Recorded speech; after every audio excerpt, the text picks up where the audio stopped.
ఈ మధ్య మన పర్యావరణానికి సంబంధించి ఒక చాలా ముఖ్యమైన వార్త వచ్చింది. భారతదేశం ఒక పెద్ద మైలురాయిని దాటింది. అదేంటంటే మన చిత్తడి నేలల సంఖ్య పెరిగింది. మరి ఈ మార్పు మన దేశానికే కాదు, ప్రపంచానికి కూడా ఎందుకు అంత ముఖ్యం? దాని గురించే ఇప్పుడు వివరంగా చూద్దాం. 96. అవును, ఈ నంబరే ఇప్పుడు మన దేశంలో అంతర్జాతీయంగా గుర్తింపు పొందిన చిత్తడి నేలల కొత్త సంఖ్య. ఈ మధ్య ఇంకో 2 కొత్త ప్రదేశాలను ఈ లిస్టులో చేర్చారన్నమాట. దాంతో మనం ఈ కీలకమైన మైలురాయిని చేరుకున్నాం. అయితే ఈ కొత్తగా చేర్చినవి చాలా స్పెషల్ అని చెప్పాలి. ఎందుకంటే వాటిలో ఒకటి ఆ రాష్ట్రంలోనే మొట్టమొదటిది. ఇంకొకటేమో చాలా కీలకమైన ఒక టైగర్ రిజర్వ్ పరిధిలో ఉంది. అంటే వాటి ప్రాముఖ్యత డబుల్ అయ్యిందన్నమాట. సరే, ఇంతకీ అంతర్జాతీయంగా గుర్తింపు పొందిన ఆ 2 కొత్త ప్రదేశాలేంటి? వాటి కథేంటో ఒక్కసారి చూసేద్దాం. ఒకటి రాజస్థాన్లో ఉంది, మరొకటి ఛత్తీస్గఢ్లో. ఇక్కడ చాలా ఆసక్తికరమైన విషయమేంటంటే ఈ 2 కూడా మనుషులు కట్టినవే. ఒకటి 1845లో నిర్మించిన ఒక పాతకాలపు సిలిసేర్ సరస్సు, మరొకటి వ్యవసాయం కోసం కట్టిన కోప్రా జలాశయం. ఇంకా చెప్పాలంటే ఈ కోప్రా జలాశయం వల్ల ఛత్తీస్గఢ్ రాష్ట్రానికి మొదటిసారిగా రామ్సార్ గుర్తింపు వచ్చింది. ఇది నిజంగా వాళ్లకొక పెద్ద విషయం.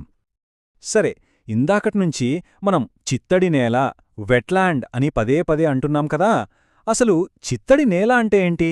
అంటే కేవలం బురదగా ఉండే నేలనేనా, లేక దాని వెనుక ఇంకేమైనా ఉందా? చాలా సింపుల్గా చెప్పాలంటే చిత్తడి నేల అనేది పూర్తిగా నేల కాదు, అలాని పూర్తిగా నీళ్లు కాదు. ఈ 2 కలిసే ఒక అద్భుతమైన ప్రదేశం. ఉదాహరణకి సముద్రం ఒడ్డున ఇసుక ఎలా ఉంటుందో అలా అన్నమాట. నేలకి నీటికి మధ్యలో ఉంటుంది. ఈ ప్రత్యేకమైన లక్షణమే వాటిని పర్యావరణపరంగా చాలా చాలా విలువైనవిగా చేస్తుంది. సైంటిస్టులు ఇలాంటి ప్రాంతాలను ఎకోటోన్ అని పిలుస్తారు.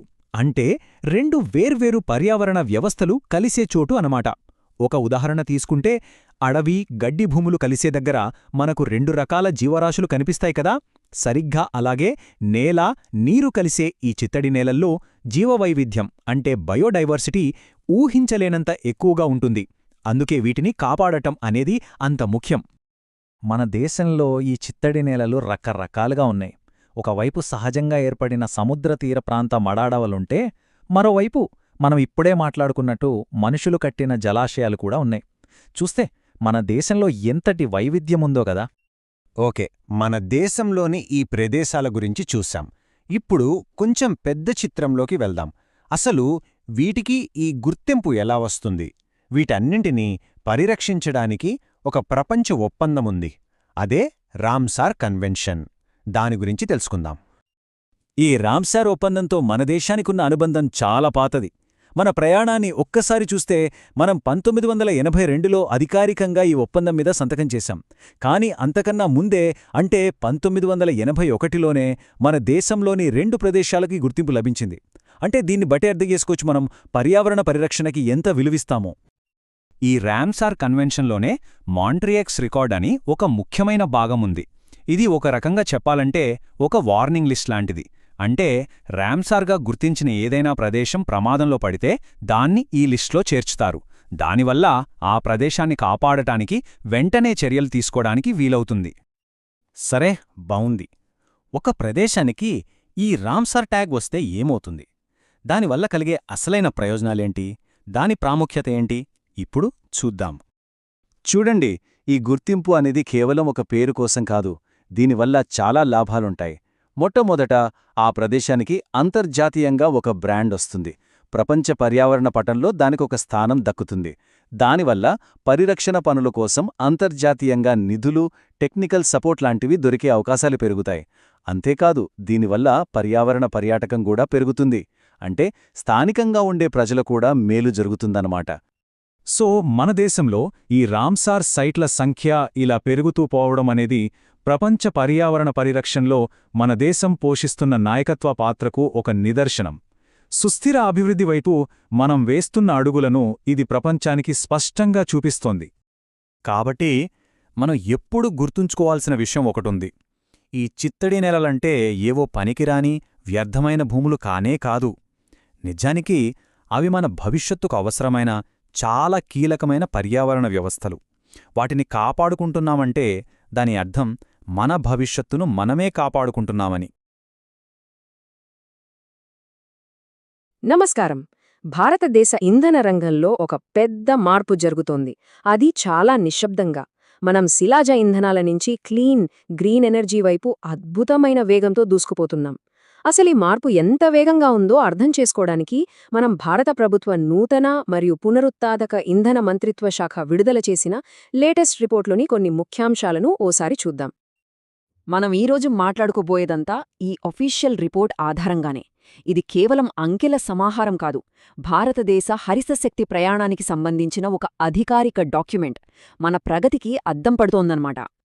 ఈ నంబర్ చూడండి, 209.4 గిగావాట్లు. ఇది కేవలం ఒక నంబర్ కాదు, డిసెంబర్ 2024 నాటికి భారతదేశం సాధించిన మొత్తం పునరుత్పాదక ఇంధన సామర్థ్యమిది. ఇది ఒక చారిత్రాత్మక మైలురాయి. ప్రపంచ ఇంధన పటంలో మన స్థానాన్ని మళ్లీ కొత్తగా రాస్తోంది. ముందుగా భారతదేశ గ్రీన్ ఎనర్జీకి సంబంధించిన బిగ్ పిక్చర్ చూద్దాం. ఆ తరువాత సోలార్, విండ్ పవర్ గురించి కొంచెం లోతుగా తెలుసుకుందాం. నెక్స్ట్ భవిష్యత్ ఇంధనంగా భావిస్తున్న హైడ్రోజన్ గురించి చర్చించి చివరగా మన ముందున్న దారి ఎలా ఉండబోతుందో చూద్దాం. రైట్, మరింకెందుకు ఆలస్యం? ఆ భారీ సంఖ్య వెనుక ఉన్న వివరాలేంటో అర్థం చేసుకుందాం. ఈ చార్ట్ చూస్తే మనకొక విషయం చాలా క్లియర్గా అర్థమవుతోంది. ఈ మొత్తం గ్రీన్ ఎనర్జీ స్టోరీకి 2 హీరోలున్నారన్నమాట. ఒకటి సోలార్, 2 విండ్ పవర్. ఈ రెండూ కలిపే మొత్తం కెపాసిటీలో దాదాపు 70% ఉన్నాయి. వీటివల్లే ఈ ప్రోగ్రెస్ అంతా. ఓకే, ఇప్పుడు ఈ పజిల్లో అతిపెద్ద ముక్క అదేనండి, సోలార్ పవర్ గురించి మాట్లాడుకుందాం. ఇండియా ప్రతి స్థాయిలో సౌరశక్తిని ఎలా వాడుకుంటోందో చూద్దాం. ఇండియా సోలార్ స్ట్రాటజీలో 2 వైపులా ఫోకస్ పెడుతోంది. ఒకవైపు కర్ణాటకలోని పావగడ లాంటి భారీ సోలార్ పార్కులు కడుతూ పెద్ద ఎత్తున పవర్ జనరేట్ చేస్తున్నారు. మరోవైపు ప్రతి ఇంటిని ఓ చిన్న పవర్ హౌస్గా మార్చే ప్రయత్నం చేస్తున్నారు. అదే రూఫ్ టాప్ సోలార్ అన్నమాట. ఈ రూఫ్ టాప్ సోలార్ ప్రయత్నంలోనే వచ్చిన ఒక ముఖ్యమైన పథకం పీఎం సూర్యఘర్. ఇది కేవలం కరెంట్ ఇవ్వడమే కాదు, ప్రతి ఒక్కరినీ ఈ ఎనర్జీ విప్లవంలో భాగం చేయడమే దీని అసలు ఉద్దేశం. మరి ఈ పథకం లక్ష్యాలు ఎంత పెద్దవో చూడండి. 1 కోటి ఇళ్ల మీద సోలార్ ప్యానెల్స్ పెట్టడం అంటే ఊహించుకోండి, 1 కోటి కుటుంబాల కరెంటు బిల్లులు తగ్గడమే కాదు, మన పర్యావరణానికి కూడా ఎంత మేలో. ఆర్థిక, పర్యావరణ ప్రయోజనాలు రెండూ ఒకేసారి. అయితే ఈ స్లైడ్లో అసలు విషయం ఏంటంటే, ఈ ప్రాసెస్ని ఎంత సింపుల్ చేశారనేదే. ఒక పెద్ద జాతీయ కార్యక్రమాన్ని ప్రజలకు అందుబాటులోకి తీసుకురావడం కోసం ప్రభుత్వం తీసుకున్న చర్యలివి. చూడండి, ప్రాసెస్ అంతా చాలా సరళంగా ఉంది. ఈ నంబర్ బాగా గుర్తుపెట్టుకోండి, 7.48 లక్షలు. కేవలం 10 నెలల్లో ఇన్ని రూఫ్ టాప్ సోలార్ సిస్టమ్స్ పెట్టారు. అసలు విషయమేంటంటే, ఇది గత 10 ఏళ్లలో జరిగిన మొత్తం ప్రోగ్రెస్ కంటే ఎక్కువ. అంటే మార్పు ఎంత వేగంగా వస్తుందో మనకు స్పష్టంగా అర్థమవుతోంది. సరే, సోలార్ సంగతి చూశాం కదా. ఇప్పుడు మన రెండో హీరో విండ్ పవర్ దగ్గరికి వెళ్దాం. ఇది మనకి ఇప్పుడిపే బాగా తెలిసిన టెక్నాలజీ, కానీ ఇప్పుడు కొత్త ఎత్తులకు వెళ్తోంది.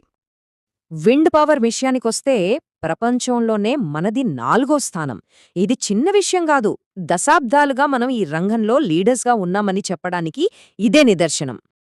ఈ చార్ట్ చూడండి, ఇది కేవలం కెపాసిటీ పెరగడం కాదు, నిజంగా ఎంత కరెంట్ ఉత్పత్తి అవుతోందో చూపిస్తోంది. ప్రతి ఏటా జనరేషన్ పెరుగుతూనే ఉంది. అంటే మన గ్రిడ్ రోజురోజుకీ స్ట్రాంగ్ అవుతోందన్నమాట. ఈ మ్యాప్ చూస్తే మన దేశంలో గాలి శక్తి ఎక్కడ ఎక్కువగా ఉందో క్లియర్గా తెలుస్తుంది. గుజరాత్, తమిళనాడు, కర్ణాటక, రాజస్థాన్ లాంటి రాష్ట్రాలు ఈ విషయంలో ముందున్నాయి. ఇప్పటివరకు మనం చూసిందంతా ఆన్షోర్ విండ్, అంటే భూమి మీద ఉండే విండ్ టర్బైన్లు. ఇందులో మనం మాస్టర్స్ అయిపోయాం. ఇప్పుడు మన నెక్స్ట్ టార్గెట్ ఆఫ్షోర్ విండ్, అంటే సముద్రంలో విండ్ ఫార్మ్స్ పెట్టడం. మనకున్న 7600 కిలోమీటర్ల తీర ప్రాంతంతో ఇదొక గేమ్ చేంజర్ కాబోతోంది. రైట్, ఇప్పటి టెక్నాలజీస్ గురించి చూశాం, కానీ ఇండియా ఎక్కడితో ఆగిపోవట్లేదు. భవిష్యత్ ఇంధనాల కోసం కూడా ఇప్పట్నుంచే ప్లాన్ చేస్తోంది. ఈ భవిష్యత్ ఇంధనాల్లో ముఖ్యమైనది గ్రీన్ హైడ్రోజన్. దీన్నే ఫ్యూచర్ ఫ్యూయల్ అని కూడా అంటారు. దీన్ని దృష్టిలో పెట్టుకునే నేషనల్ గ్రీన్ హైడ్రోజన్ మిషన్ మొదలుపెట్టారు. దీని లక్ష్యం కేవలం హైడ్రోజన్ తయారు చేయడమే కాదు, ఇండియాను ఒక గ్లోబల్ హైడ్రోజన్ హబ్గా మార్చడం. ఈ మిషన్ టార్గెట్స్ చూస్తే నిజంగా ఆశ్చర్యం వేస్తోంది. ఇది కేవలం పర్యావరణం గురించి కాదు, లక్షల కోట్ల పెట్టుబడులు, లక్షల ఉద్యోగాలు, మన ఆర్థిక వ్యవస్థకు కూడా ఇది ఒక పెద్ద బూస్ట్ అన్నమాట. మరి ఈ గ్రీన్ హైడ్రోజన్ని ఎక్కడ వాడతారు? స్టీల్, షిప్పింగ్, ట్రాన్స్పోర్ట్ ఇలాంటి రంగాల్లో కార్బన్ ఉద్గారాలు తగ్గించడం చాలా కష్టం.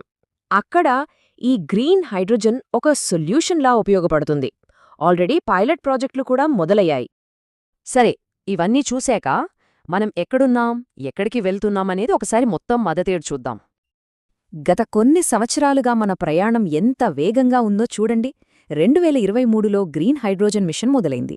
2024 స్టార్టింగ్లో పీఎం సూర్యఘర్, ఏడాది చివరికి 209 గిగావాట్ల మార్కుని దాటాం. ఇక ముందున్న లక్ష్యం 2030 నాటికి 500 గిగావాట్లు. చాలా పెద్ద టార్గెట్, కానీ మనం ఆ దిశగా దూసుకుకెళ్తున్నాం. ఈ రిపోర్ట్లోనే ఒక మాటతో చెప్పాలంటే 2024 సంవత్సరం మన సామర్థ్యంలో, పాలసీల్లో ఒక క్వాంటమ్ జంప్ చూసింది. ఇది గ్లోబల్ లీడర్గా మన స్థానాన్ని మరింత పటిష్టం చేసింది. ఇది కేవలం సంఖ్యల పెరుగుదల కాదు, ప్రపంచ వేదికపై మన స్థానం బలపడటం. సో ఇండియా కేవలం తన అవసరాల కోసమే ఈ మార్పు తీసుకురావట్లేదు, ప్రపంచానికి ఒక కొత్త దారి చూపిస్తోందన్నమాట. ఇంత పెద్ద దేశం ఇంత వేగంగా క్లీన్ ఎనర్జీ వైపు వెళ్తే ప్రపంచ వాతావరణ మార్పుల మీద దీని ప్రభావం ఎలా ఉంటుంది? ఇది మనం ఆలోచించాల్సిన ప్రశ్న.